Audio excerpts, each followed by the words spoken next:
I'm filming a vlog today.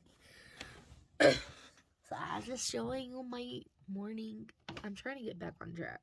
Like I said before, I had surgery and I was sick and I just fell way behind. So what I do is I have like checklists. So hold on one second. So this is what I need to do daily to maintain wellness. I need to check off stretching because you just saw that. And then this is daily chores. So yeah.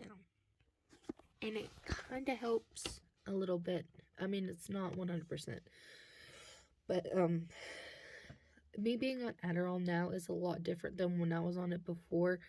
I think it's because I was on an antidepressant before, and now I'm just raw dogging life. But I was in Cymbalta before, and it seemed to help, but also Cymbalta didn't seem to help the depression so much. Maybe it did.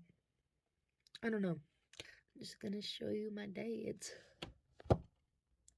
I'm cutting out every yawn I do because it is so fucking annoying. I have only one appointment today. I see my peer support specialist, though. Yeah, it's not gonna be an eventful day. It's just really, this would be like a normal day where I don't have a lot to do. But yeah, I'm gonna try to read some. I'm so close to finishing Body Keeps the Score, and it's been over a year since I've been reading it. And when I complete it, that's the first book I've completed in literal years since like middle school. Well, no, like high school, like freshman year. So, and I was a freshman in 2012. So it's been 10 years. So it's been a long time. So I'm gonna try to read at least 20 minutes of that. That's what's on there too, is reading at least 20 minutes a day, which I've not been doing. But I'll show you what I'm doing right now. I'm just watching Holy stream Apex. I also love Miss Kim's too, but yeah, I'm watching them stream. That's usually what I do in the mornings. Like I ate a piece of pizza and I watched them, but I have them on in the background because I really like to support smaller creators. I mean, she's not like super small, but she's, not massive, but I just like supporting people, honestly. It's just nice to feel supported and everything. And I took a shower. Yay. I filmed some TikToks because I'm showered. So yeah, I'm just gonna take you along on my day.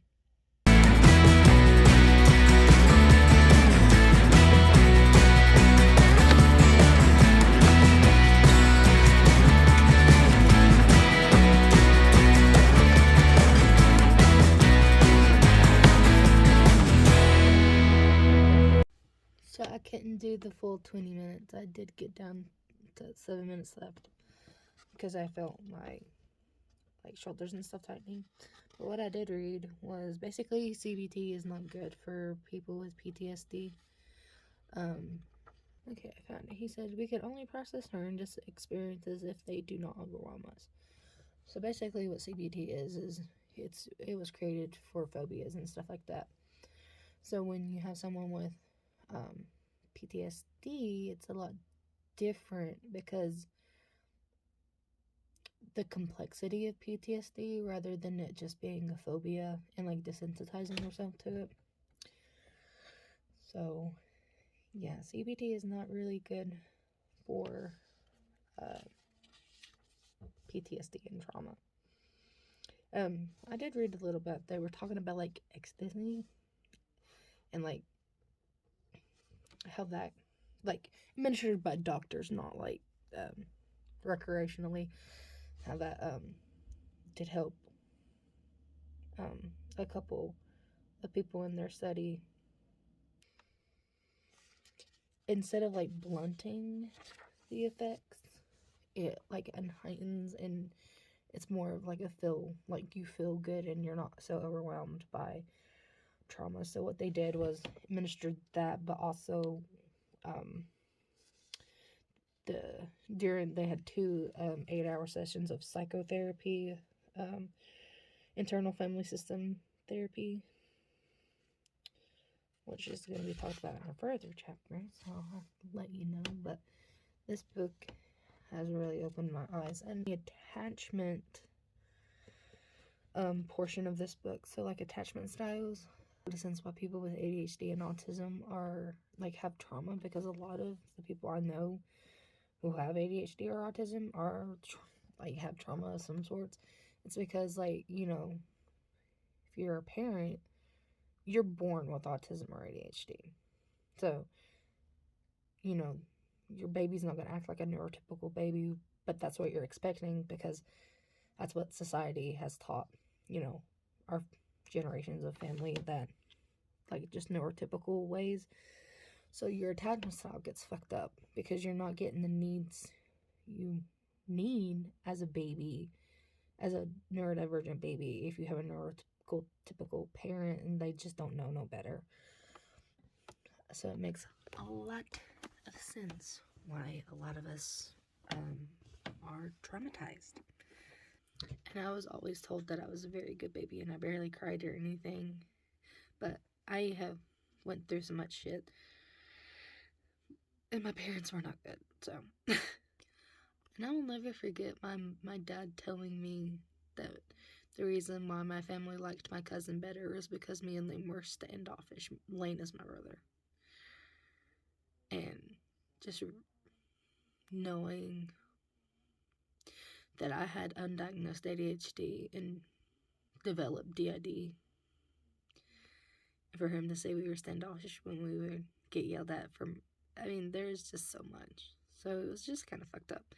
I'm pretty sure my brother is autistic, though. It's just sad to think about what me and my brother have went through. I just wish things didn't seem so traumatic to me. Like, everything I do is it feels so, it does feel traumatic. And I just wish it didn't feel that way.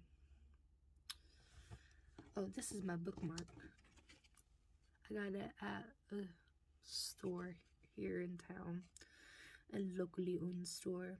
And it says, "Let yourself be drawn by the strong pull of that which you truly love." I thought it was fitting for this book because it's about trauma. Now your body keeps the score, and my ultimate goal is to get better.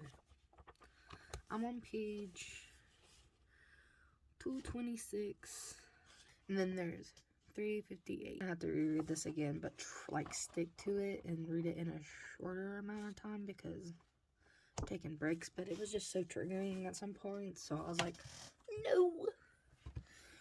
Which my therapist told me to take a break if it gets too much. So I did.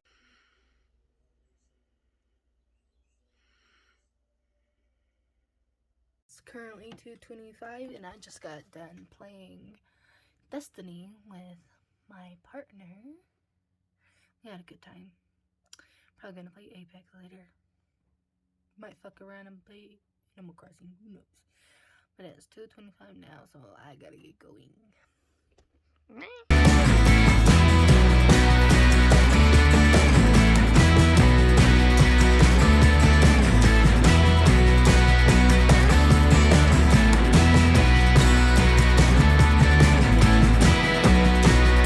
But I'm gonna go check on my dog real quick.